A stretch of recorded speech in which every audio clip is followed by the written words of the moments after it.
I'm Sofi. I'm currently at Kechara Forest Retreat, Bentong, Malaysia.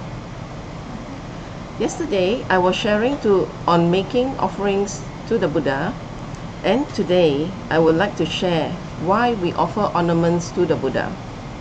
Making offerings to higher beings is a practice of generosity, and with good motivation will help increase our merits, countering our miserliness and attachments. The ultimate motivation for giving is to generate the causes for attaining enlightenment for the welfare of all sentient beings.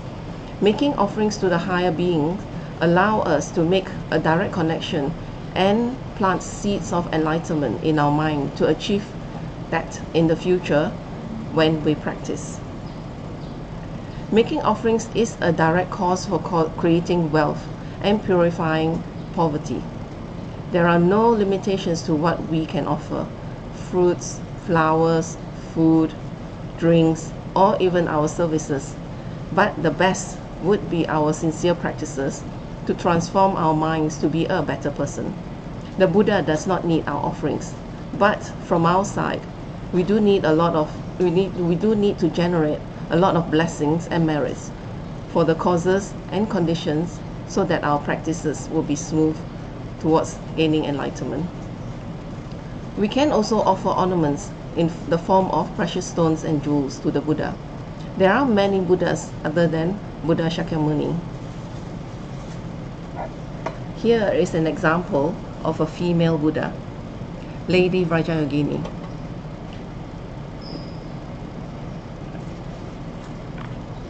Isn't she stunning? And look at all the ornaments that we offer up.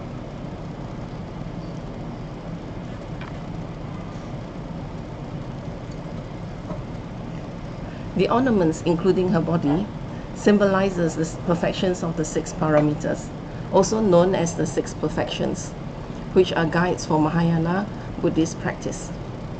These are virtues to be cultivated to strengthen our practice and bring us to enlightenment.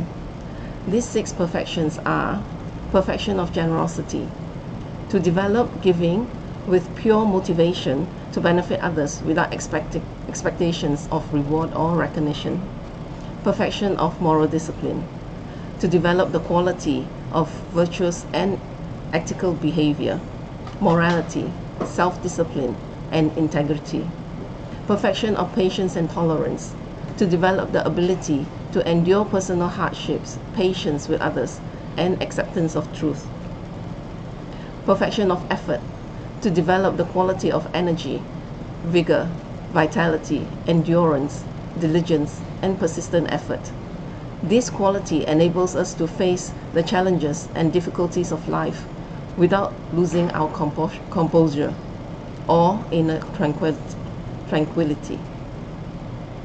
Perfection of single-pointed concentration or contemplation, to develop the ability to attain great concentration to achieve clarity and insight. Perfection of wisdom is the direct and intimate realizations of shunyata, emptiness. All phenomena are without self-essence or independent existence. Wisdom cannot be understood by intellect alone, and it is through the practices of other perfections such as generosity, morality, patience, effort, and meditation. With the perfection of wisdom, we develop the ability to recognize the truth behind a temporary display of appearances. So, with such powerful qualities that we can develop, when we make offerings of ornaments to the Buddha's body, we create the causes and merits to achieve these 6 paramitas, which is essential for accomplishing higher practices. Therefore, when we offer ornaments or precious items to the Buddha with good motivation, it can generate great amount of positive karma for achieving wisdom, generosity, wealth, stable mind, patience, and great love.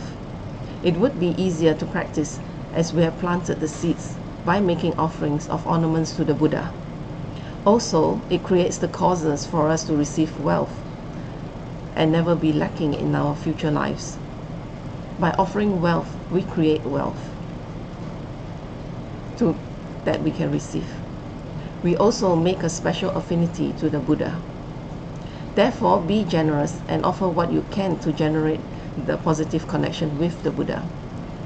And for your spiritual path towards achieving the enlightened qualities that brings us out of suffering. Enlightenment is possible, just as Lord Buddha Shakyamuni had shown us in his enlightenment, and just as our Idam, Lord Lama Tsongkhapa, has shown us. And for me, just as my Guru is showing us, he shows us through his teachings, his actions, and the Buddha quality of wisdom, compassion, and never-ending thoughts towards benefiting others. So as such, I will end my sharing here today. And now I will take some questions.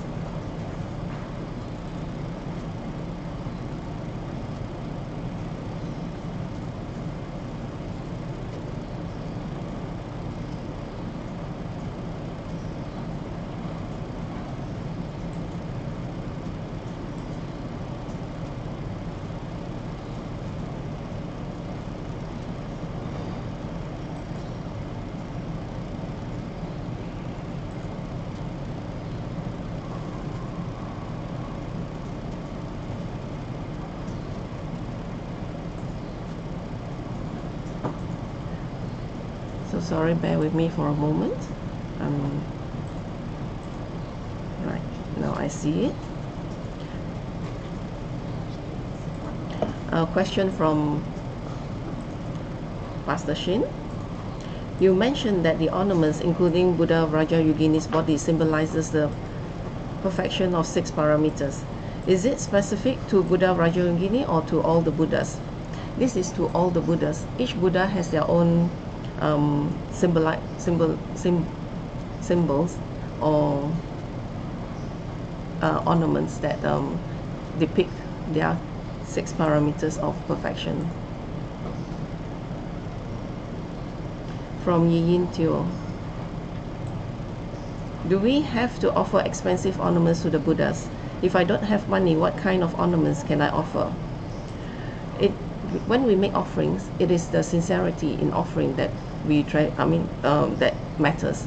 So if you do not have the money, you can offer whatever that you can within your means, and you can always visualize it as being something very precious, and create the cause for within your mind, and create the cause so that in future you may have the ability to offer these precious items. Can you, from Valentina, can you explain again, why do we offer ornaments to the Buddhas? What are the differences with other offerings that we usually make? Right. Because when we offer ornaments to the Buddhas, we are generating the causes for us to attain these 6 parameters. When we offer other things, it's attaining causes to attain other things.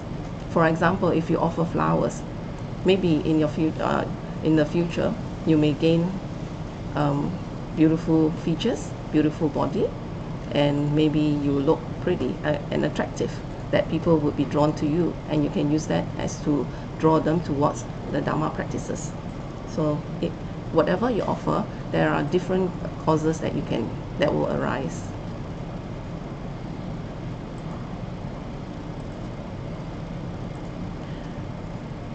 From Chris, I like my statue to be plain. What kind of offerings I can make to achieve the same results?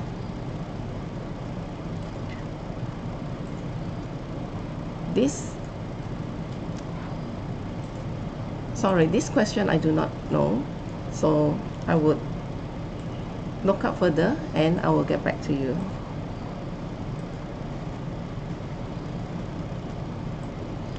For Joy, can we make offerings on behalf of others?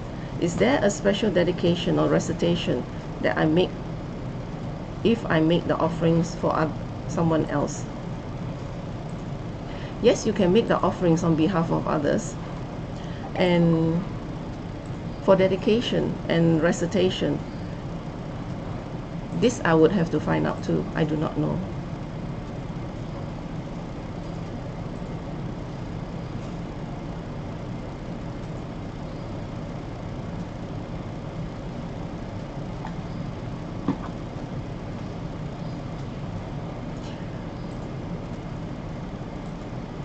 And from Pastor Shin, sorry, I think you need to revisit the question you answered just now. Regarding each Buddha has its own symbols that symbolizes the sixth perfection. Please check and reply here. Yes, I will. Thank you, Pastor Shin. And for now, I don't see any more new questions. But if I do, I will revisit the blog. And when I do see your questions, I will reply it.